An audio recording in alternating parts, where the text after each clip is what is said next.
Le Mali compte sur cette élection présidentielle pour enfin sortir de la crise. 7 millions d'électeurs désignent leur futur président parmi 27 candidats. Et les défis sont nombreux quelques mois après l'opération Serval. Toutes les conditions logistiques sont-elles réunies à Bamako, la capitale? La correspondance de l'une de nos envoyées spéciales, Mélissa Bell. 80% des cartes d'électeurs, nous disent les autorités maliennes, ont été distribuées, ce qui représente déjà un défi considérable pour ce pays, là où il en était quand le processus électoral a commencé au début de la campagne il y a 3 semaines. Tout est en place. Maintenant, les grandes questions seront qui sortira pour voter, en quel nombre, et puis est-ce que cette journée se déroulera sans incident. Après, la grande question sera comment se fera l'annonce des résultats tant attendus, autant au Mali qu'à l'extérieur.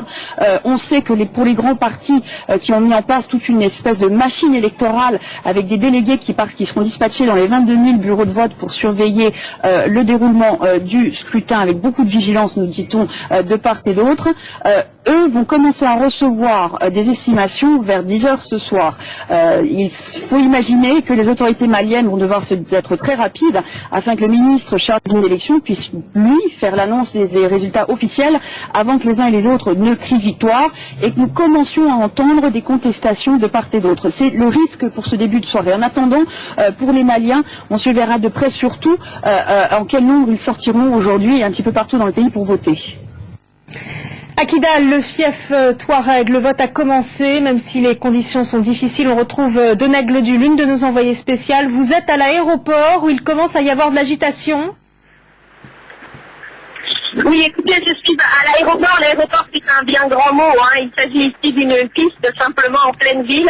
Et ce qui est en train de se passer là, je ne sais pas si vous voyez derrière moi, il y a un rassemblement de plusieurs dizaines de personnes, essentiellement des femmes et des enfants.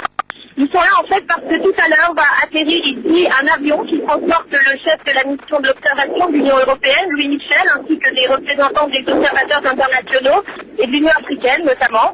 Alors ces gens se sont donc rassemblés ici avec des banderoles que vous voyez peut-être derrière moi qui disent « Aidez-nous à mettre fin au calvaire des Azawadiens ». On peut voir ici ce sont essentiellement des drapeaux de l'Azawad, du MNLA. Les enfants derrière moi sont en train de crier « Azawad Malino ».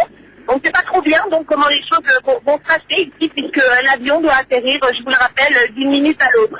Voilà des incidents un peu isolés cependant puisque le vote se déroule ici en ville à Kidal, même si les gens ont beaucoup de mal à trouver leur bureau de vote puisque il y a quelques problèmes d'organisation dans les listes et dans l'organisation du bureau de vote. Tout ça sous mesure de sécurité très importante. Merci beaucoup Donag Ledu. Alors on continue d'en parler de cette élection avec vous Michel Galli, bonjour. Bonjour. Vous êtes professeur de géopolitique et chercheur au Centre d'études sur les conflits, directeur de l'ouvrage La guerre au Mali aux éditions La Découverte. Alors on l'a vu, visiblement il y a des Touaregs là qui sont à Kidal. Alors pour commencer, est-ce que justement le MNLA a appelé à voter ou au boycott pour cette élection?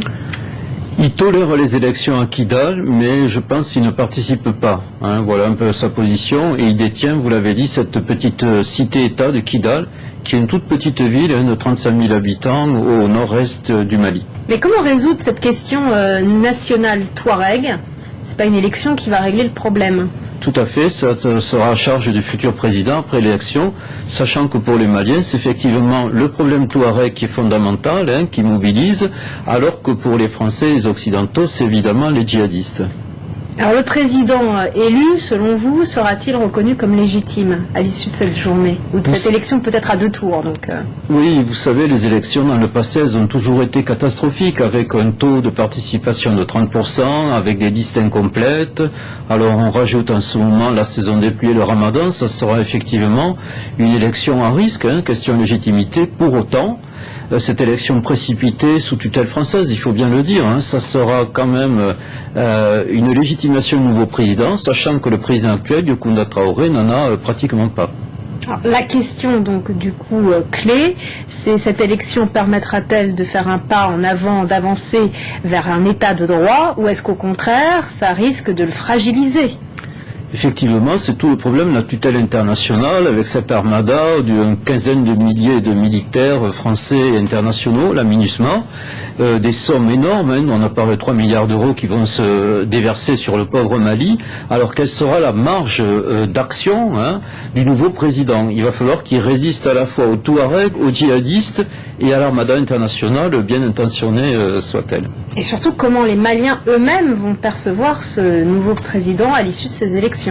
Oui, alors les deux principaux candidats, Soumaïla Cissé, qui a été ministre des Finances, un éminent économiste qui a géré l'UEMOA, l'Union monétaire ouest-africaine, et surtout Ibrahim Boubacar Keïta, qu'on appelle IBK, ancien Premier ministre, sont pas des novices, donc ils ont l'expérience du pouvoir, y compris de résister aux pressions extérieures. Alors peut-être il y aura aussi des déconvenus côté français international face à leur volonté d'autonomie. Alors il y a un des candidats qui a dit qu'il fallait un plan Marshall pour les régions hostiles dans le Nord. Qu'en pensez-vous et qui pourrait le financer? Oui, moi je serais assez d'accord avec cette expression, peut-être inadaptée, on n'est plus à la Seconde Guerre mondiale, mais au nord du Mali, en zone Touareg, malgré les milliards de CFA déversés depuis 30 ou 50 ans, vous n'avez pas de route, vous n'avez pas d'école, vous n'avez pas de dispensaire. Il faut un plan de réhabilitation. Ceci dit, la question Touareg, qui sont, je vous le rappelle, sur 5 pays et qui veulent leur État, leur foyer national, ça ne se résoudra pas forcément à coût de milliards, même d'euros. Et puis qui va financer ce plan Marshall? Alors, il y a des promesses, comme on disait, de 3 milliards d'euros par l'Union européenne et la communauté internationale. Encore faudrait-il que ces promesses, qui sont un peu un effet d'annonce, il y a 2 mois, se concrétisent. Par ailleurs, sur l'élection en tant que telle, est-ce que les candidats se sont engagés à reconnaître le vainqueur du scrutin? Oui, alors maintenant il y aurait un scénario catastrophe au second tour où les 2 principaux candidats dont on a parlé seraient très proches, un peu un scénario à l'ivoirienne avec chaque camp qui se déclarerait vainqueur. Ceci dit, il semble pour le moment qu'Ibrahim Boubacar Keïta est largement en tête. Donc ils se sont engagés à reconnaître le résultat même s'ils ne gagnent pas. Tout à fait, c'est un peu des promesses verbales, mais ils se sont engagés. Bon, on suivra bien sûr sur France 24. Merci beaucoup Michel Gabi pour votre analyse.